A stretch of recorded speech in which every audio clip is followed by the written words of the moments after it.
Assalamualaikum warahmatullahi wabarakatuh. Berjumpa kembali dengan saya Yogi Nur Fauzi. Pada kesempatan kali ini saya akan membahas tentang penerapan integral pada ekonomi. Baik, yang pertama yaitu penerapan integral tak tentu pada ekonomi. Untuk mengintegralkan suatu fungsi turunan fx berarti mencari integral atau turunan antinya, yaitu f besar x. Bentuk umum integral dari fx adalah integral fx dx itu sama dengan fx plus k, di mana fx dx merupakan diferensial dari fx. Fx sendiri itu integran, ya, fungsi yang diintegralkan. Dx diferensial, fx integral partikular, k sembarang konstanta yang nilainya tidak tertentu. Fx plus k merupakan fungsi asli atau fungsi asal.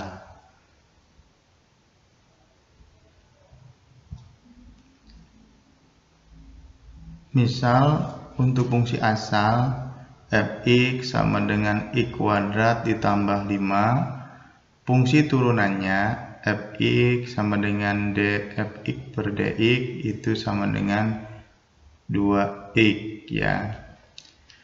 Jika prosesnya dibalik, yakni fungsi turunan fx diintegralkan, maka integral fx dx sama dengan fx plus k x kuadrat plus k, ya. Karena turunan dari setiap konstanta adalah 0, maka dalam mengintegralkan setiap fungsi turunan konstanta k tetap dalam bentuk k. Artinya nilai konstanta tersebut tidak dengan sendirinya bisa diisi dengan bilangan tertentu. Misalnya 5, ya, dalam contoh tadi di sini. Kecuali jika di dalam soal memang sudah ditentukan nilai konstantanya. Karena ketidaktentuan nilai konstanta itulah maka bentuk integral yang merupakan kebalikan dari diferensial dinamakan integral tak tentu. Oke. Berikutnya yaitu kaidah integrasi tak tentu, ya. Ini bentuk formula pangkat.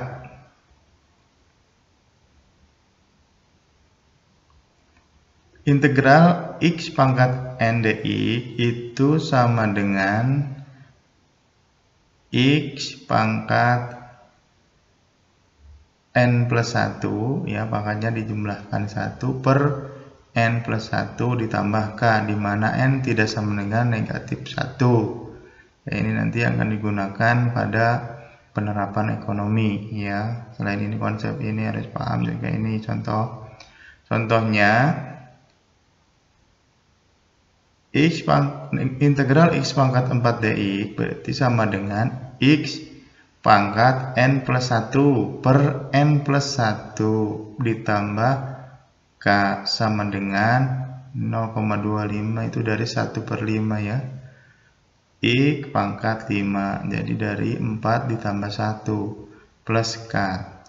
Kita buktikan d per dx dari 0,2 x pangkat 5 ditambah k, jadi kan 5 kali 2 1, ininya dikurangi, ya, 5 kurangi 1 4, jadi x pangkat 4. Oke, kita langsung ke penerapan ekonomi, ya. Yang pertama yaitu fungsi biaya, ya. Pada fungsi biaya ada biaya total dan ada biaya marginal, ya. Di ekonomi itu ada biaya total dan biaya marginal. Oke. Pada biaya total itu rumusnya, ya, untuk biaya total itu biasanya dirumuskan C cost sama dengan fx, ya. Ini untuk biaya total. Berikutnya untuk biaya marginal, ya. biaya marginalnya, yaitu biasanya disingkat MC ya, atau marginal cost ya. Itu turunan pertama dari biaya total ya, turunan pertama dari biaya total. Itu sama dengan DC per DI ya, diturunkan terhadap I sama dengan F aksen Q atau turunan pertama dari ini ya, F Q. Oke. Biaya total adalah integral dari biaya marginal. Jadi C sama dengan integral dari MC dQ ya, sama dengan integral F aksen Q dQ ya. Jadi balikannya ya. Oke, kalau MC itu turunan pertama dari biaya total, tapi kalau biaya total integral dari MC. Oke. Kita masuk ke contoh. Contoh kasus, biaya marginal suatu perusahaan ditunjukkan oleh MC sama dengan 3Q pangkat 2 dikurangi 6Q plus 4. Carilah persamaan biaya total dan biaya rata-ratanya. Penyelesaian dari masalah yang atas tersebut ya, biaya total ya, C sama dengan integral dari MC dQ. MC-nya ini ya, 3Q pangkat 2 dikurangi 6Q ditambah 4 dQ ya. Oke, itu sama dengan seperti tadi konsep amal di integral tertentu ya. Jadi Q pangkat 3 sama dikurangi 3Q pangkat 2 ditambah 4Q plus K. Oke, biaya rata-ratanya AC sama dengan C per Q. Oke, ini per Q. Jadi sama dengan Q pangkat 2 dikurangi 3Q plus 4 plus K per Q. Konstanta K adalah biaya tetap. Jika diketahui biaya tetap tersebut adalah 4, maka tinggal dimasukkan ya. K-nya diganti dengan 4. C sama dengan Q pangkat 3 dikurangi 3Q pangkat 2 ditambah 4Q plus 4. AC sama dengan Q pangkat 2 dikurangi 3Q plus 4 plus 4 per Q. Oke. Lanjut kita ke fungsi penerimaan. Ada penerimaan total dan ada penerimaan marginal ya. Seperti tadi, kalau tadi simbolnya C ya, kalau sekarang simbol dari penerimaan total yaitu R. R sama dengan FQ. Penerimaan marginal MR, marginal revenue MR, itu sama dengan R aksen atau R turunan pertama dari R sama dengan DR per DQ sama dengan F aksen Q. Penerimaan total adalah integral dari penerimaan marginal. R sama dengan integral dari MR dQ atau sama dengan integral dari F aksen Q dQ.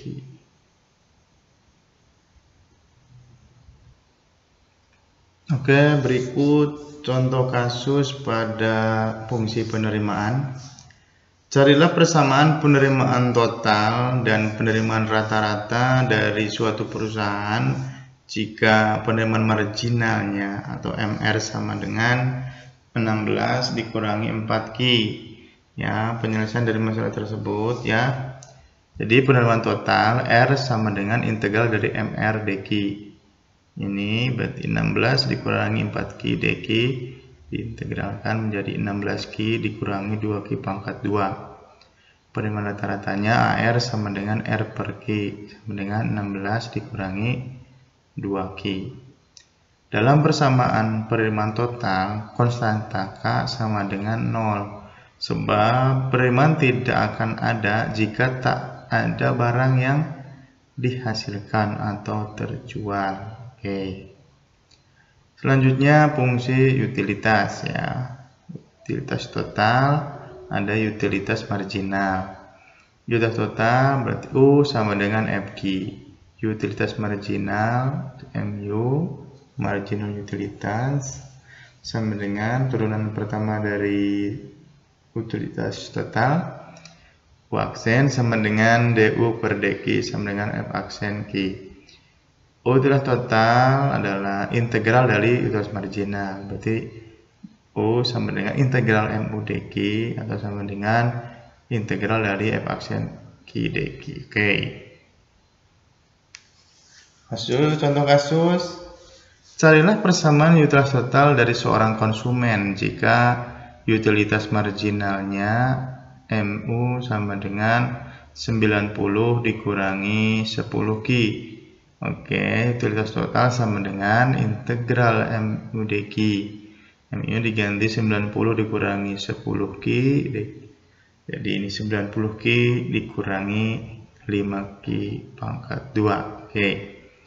Seperti halnya produk total dan penerimaan total, pada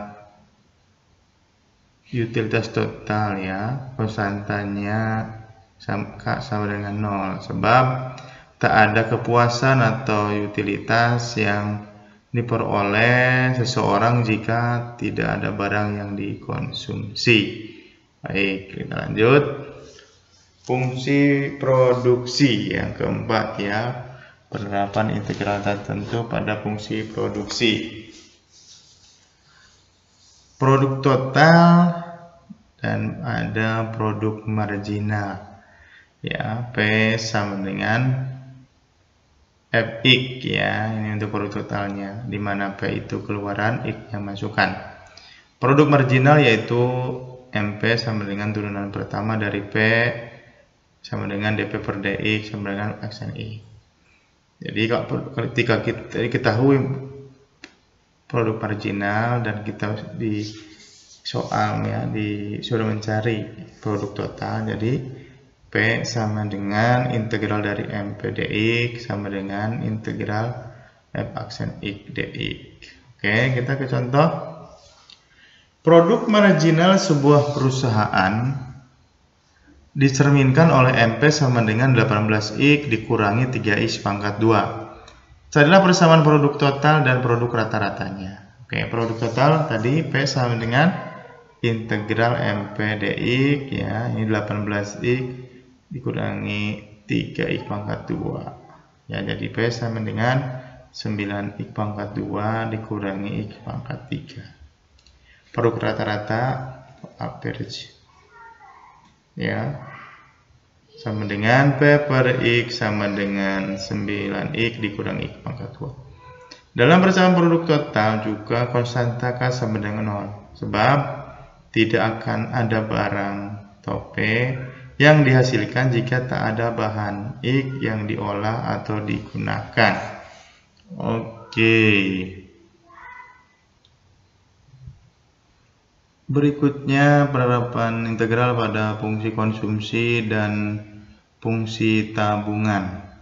Dalam ekonomi makro, konsumsi atau C ya disingkat C dan tabungan S dinyatakan fungsional terhadap pendapatan nasional Y ya. C itu sama dengan FY ya, sama dengan A plus BY ya, itu fungsi dari konsumsi. MPC atau marginal propensity to consume itu turunan pertama dari C ya, itu sama dengan B ya. Oke, MPC itu sama dengan B ya, turunan pertama dari C atau F aksen Y.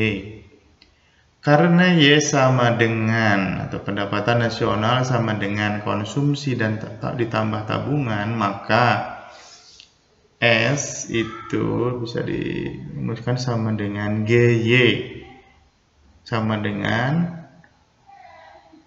negatif A ditambah dalam kurung 1 dikurangi B dikali Y. Oke. MPS marginal propensity to save ya sama dengan turunan pertama dari S. Itu sama dengan 1 dikurangi B. Oke. Berdasarkan kaidah integrasi, konsumsi dan tabungan masing-masing adalah integral dari MPC dan MPS. C sama dengan integral dari MPC DY sama dengan FY plus K. Dengan K ini ekuivalen sama dengan A, ya. CS sama dengan integral MPS DY sama dengan GY plus K dengan K ekuivalen dengan negatif A. Konstan K pada fungsi konsumsi dan fungsi tabungan masing-masing adalah autonomous consumption dan autonomous saving, ya. Oke. Contoh kasus, carilah fungsi konsumsi dan fungsi tabungan masyarakat sebuah negara jika diketahui autonomous konsumsinya sebesar 30 miliar dan MPC-nya sama dengan 0,8. Oke, penyelesaiannya C sama dengan integral dari MPC DY. Integral dari 0,8 sama dengan 0,8Y ditambah 30 miliar. Ya, ini. S berarti integral dari MPS DY sama dengan integral dari 0,2. Ya, 1 kurangi 0,8 sama dengan 0,2Y dikurangi 30 miliar. Itu bisa juga dicari karena S sama dengan Y dikurangi C, jadi Y dikurangi dalam kurung 0,8 ditambah 30 miliar sama dengan buka kurung Y dikurangi 0,8 Y dikurangi 30 miliar. Y sama dengan 0,2 S sama dengan 0,2 Y dikurangi 30 miliar.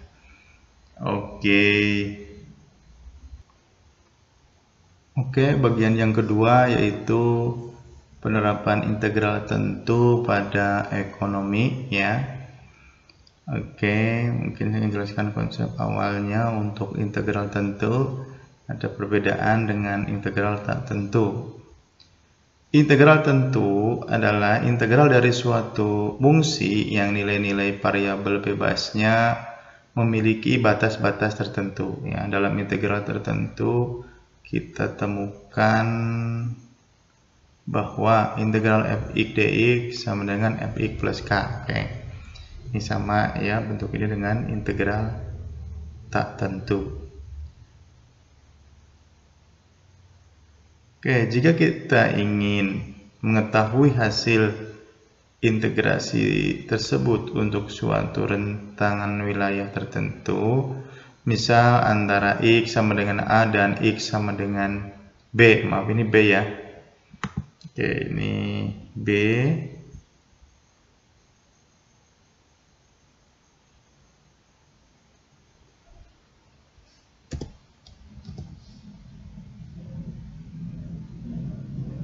Oke, di mana A kurang dari B, maka X dapat disubstitusikan dengan nilai-nilai A dan B, sehingga ruas kanan persamaan di atas itu menjadi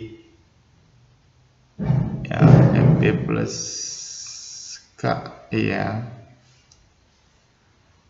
dikurangi F1 dalam kurung A plus K, atau sama dengan FB dikurangi FA. Oke, berikut biar lebih jelas. FB dikurangi FA ini hasil integral tertentu dari Fx antara A dan B. Ya, secara lengkap persamaan ya. Oke, berarti yang ini ya integral tertentu ya. Ini kalau tertentu ada batasan-batasannya yaitu A dan B ya. Oke. Ini integral dari fx dx ya dibatasi dari A sampai B.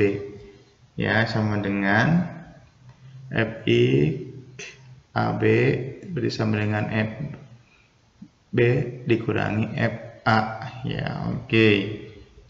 Keterangan sama ya dengan tadi, cuma ada dengan integral tak tentu. Kalau tertentu, yang membedakan ini ada A itu batas bawah dan B batas atas, itu yang membedakan. Oke. Contoh. Integral X pangkat 4 dibatasi 2 dan batas atasnya 5. Itu sama dengan X pangkat 5 per 5. Oke, ininya 5, ini 2. Sama dengan 1 per 5 kali X pangkat 5 dibatasi 2 dan 5. Sama dengan 1 per 5, ini berarti yang 5 pangkat 5 dikurangi 2 pangkat 5. Baru dibagi 5 menjadi 618,6. Oke, ini ya konsep dari contoh dari integral tentu ya. Oke,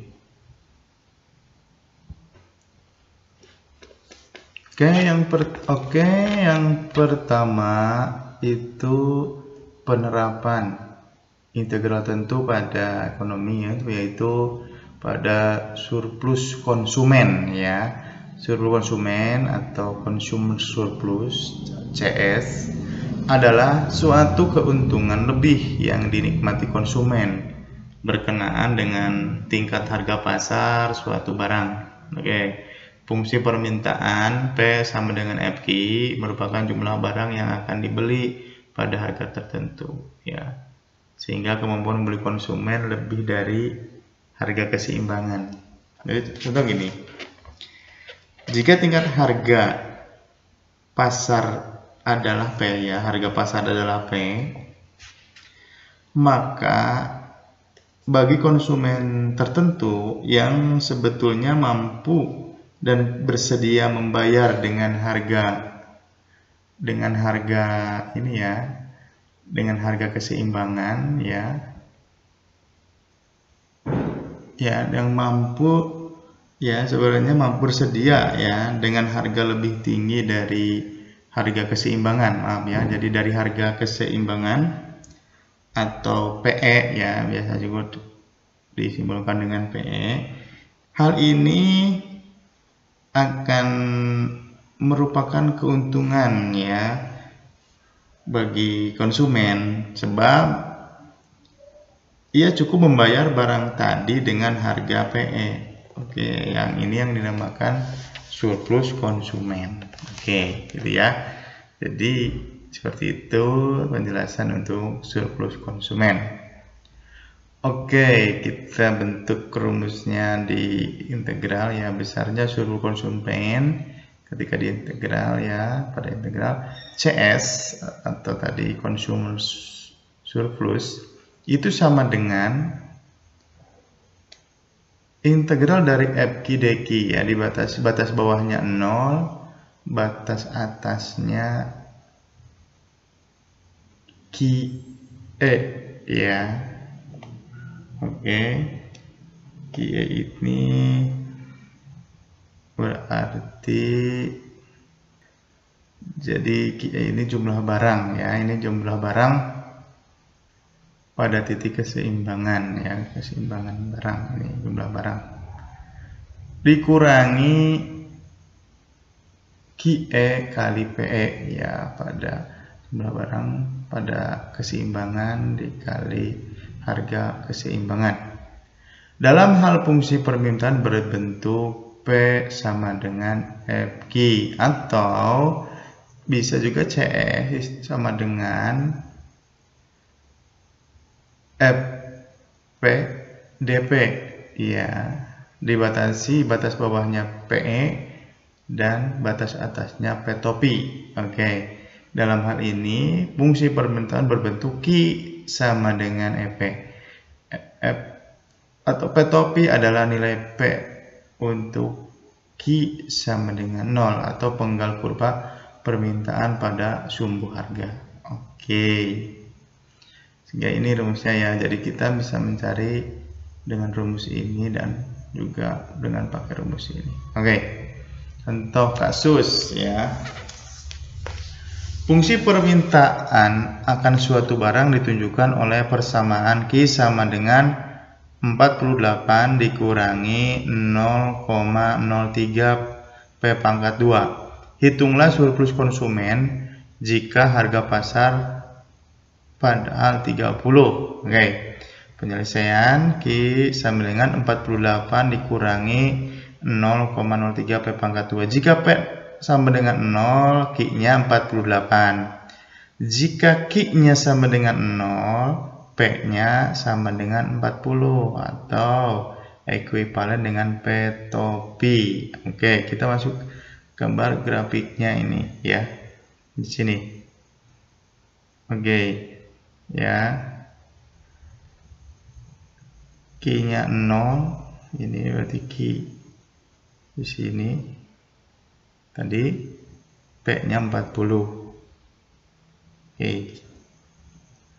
Nah, di sini juga P ini jika ya PE-nya berarti 30 dan QE-nya 21 ya, harga keseimbangan dan jumlah keseimbangan ini pada titik ini PE-nya 30 dan QE-nya 21.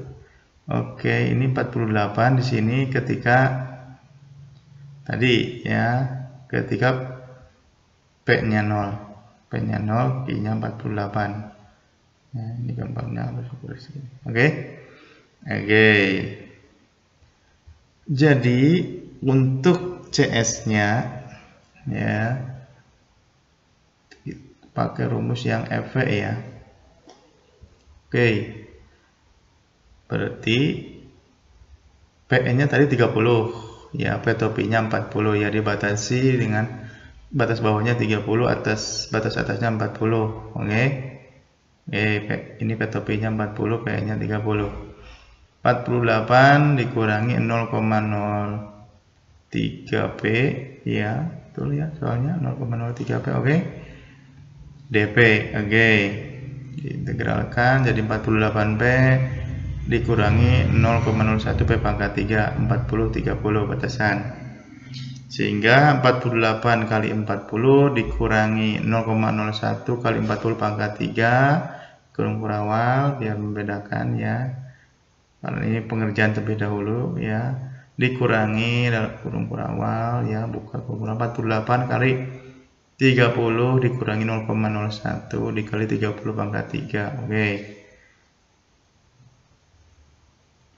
Yang ini hasilnya 48 kali 40 1920 dikurangi 640 dikurangi ya dalam kurung 1440 dikurangi 270 hingga hasilnya 110. Oke. Berikutnya yaitu pada surplus produsen ya. Surplus produsen atau surplus ya mencerminkan suatu keuntungan lebih yang dinikmati oleh produsen tertentu. Karena produsen tersebut dapat menjual barang dengan harga lebih tinggi daripada harga yang sanggup dijualnya. Jadi daripada harga ya tetap lebih tinggi ya, tetap di atas yang ya dia mampu misal harganya 2 pun apa atau 5 atau 10 itu udah dapat laba.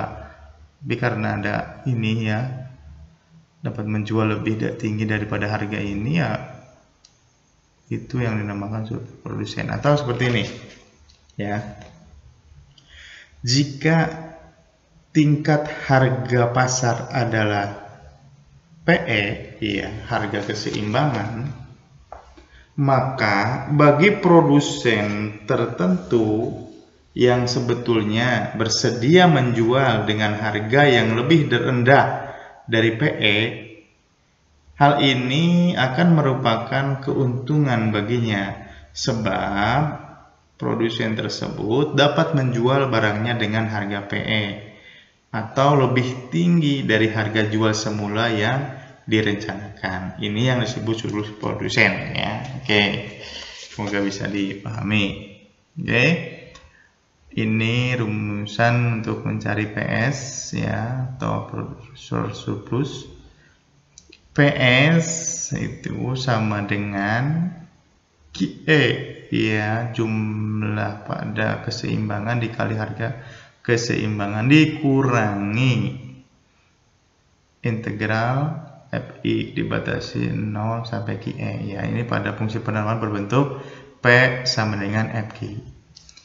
Ketika bentuk Q sama dengan Fv, berarti PS sama dengan, ya ada perbedaan dengan tadi ya.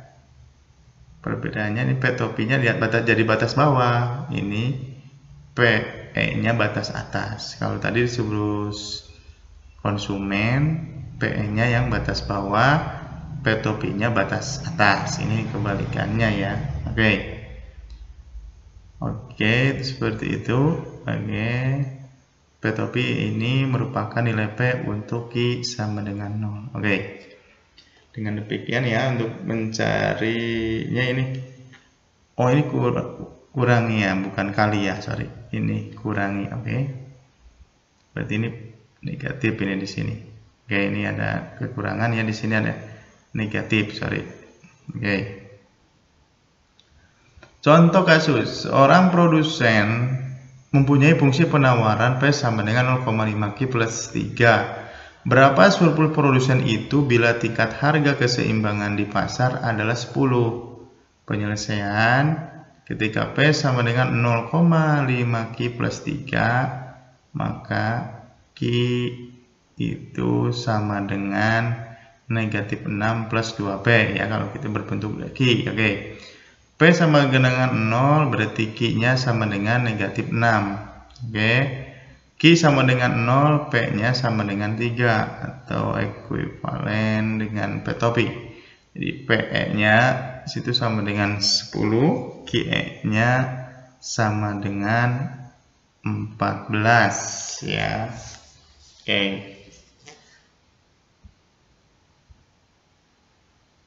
Oke. Ini ya, di grafiknya ini ya. Jadi ini P sumbu vertikal dan Q sumbu horizontal. Ketika Q-nya 0 ya, di sini tadi Q-nya 0 berarti P-nya 3 ya, Q-nya 0, P-nya 3. Q-nya 14, ini keseimbangan ya. Q keseimbangannya 10. PE-nya ini PE keseimbangan 10, QE-nya 14. Ini titik keseimbangan ya. Oke, ini wilayah apa? Surplus produsennya di sini. Oke, kita penyelesaiannya ya untuk cara pertama dan ada cara kedua. Seperti tadi ya, kita masukkan semuanya ya. Jadi cara pertama, PS sama dengan QE kali PE dikurangi integral dari FQ dQ, batas bawahnya 0 terus batas atasnya QE. Oke, ini 14 kali 10, QE-nya 14, ini-nya 0, 0,5 kali Q plus 3 dQ. Oke, ini terus 40 ya, 14 kali 10 dikurangi ini 0,25 Q kuadrat ditambah 3Q 14 0. Oke, ini masukkan saja seperti tadi, jadi PS hasilnya 49. Oke, untuk cara kedua lebih simpel. Oke, PS sama dengan P topi ya, di batas bawahnya P topi, batas atasnya PE, integral di F dP. 3 ini 10, negatif 6 plus 2P dP. Jadi PS sama dengan negatif 6P plus P pangkat 2. Batasnya ini 3 dan 10 kita masukkan sehingga hasilnya sama ya, 49. Oke, ini contoh terakhir ya untuk kasus ini. Penawaran dan permintaan akan suatu barang di pasar masing-masing ditunjukkan oleh Q sama dengan negatif 30 ditambah 5P dan Q sama dengan 60 dikurangi 4P. Oke, hitunglah masing-masing surplus yang diperoleh konsumen dan produsen. Yang ini penawaran, yang ini permintaan ya.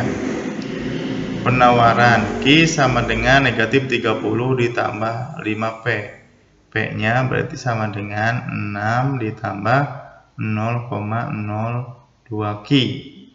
Oke. Oke ya. Permintaan Ki sama dengan 60 dikurangi 4P. Jadi P sama dengan 15 dikurangi 0,25 Ki. Oke. Keseimbangan pasar QS sama dengan QD. Ya, tadi QS-nya ini negatif 30 ditambah 5P ditambah 6 yang ini sama dengan QD. QD-nya 60 dikurangi 4P. Oke, ini negatif pengurangan, pindah ke kiri jadi penjumlahan, jadi 5P tambah 4P 9P. Ini 60, ini negatif jadi pengurangan ya, jadi positif 90. Jadi P sama dengan 90 bagi 9, 10. Atau ekuivalen dengan titik keseimbangan atau harga keseimbangan. Q sama dengan 60 dikurangi 4P. Tadi P-nya 10. Jadi Q sama dengan 20 atau jumlah barang pada keseimbangan yaitu 20. Oke. Ini ya. Ini graf gambarnya ya. Jadi keseimbangan ini Q-nya 20, P-nya 10. Di sini titik keseimbangan. Ini garis untuk QS, ini garis untuk QD. Oke. Gitu. Oke. Kita mencari surplus konsumen sama ya, rumusnya seperti tadi. Yang ini CS ya, di batas bawahnya 0, ini QE, FQ DQ dikurangi QE kali PE. Oke, seperti tadi ya. Jadi ini 0 berarti 20 QE-nya tadi. 15 dikurangi 0,25 Q. DQ dikurangi 20 kali 10 ya, 200. Ini 15 Q dikurangi 0,125 Q pangkat 2. Dibatasi 0,20 ya, CS sehingga hasilnya 50. Untuk surplus produsen sama ya, rumusnya tadi seperti ini. QE kali PE dikurangi integral dari FQ DQ dibatasi 0 sampai QE. 20 kali 10 ini 200, ini masukkan FQ-nya 6 plus 0,2 Q. 6 Q ditambah 0,1 Q pangkat 2 dibatasi 0 sampai 20 ya, QE-nya 20. Masukkan jadi 200 kurangi 160 jadi 40. Oke. Oke, itu saja yang dapat saya sampaikan, mudah-mudahan bermanfaat. Sumber referensi utama dari Jumairi ya, tahun 2017 dengan judul buku Matematika Terapan untuk Bisnis dan Ekonomi. Oke, itu saja. Terima kasih. Assalamualaikum warahmatullahi wabarakatuh.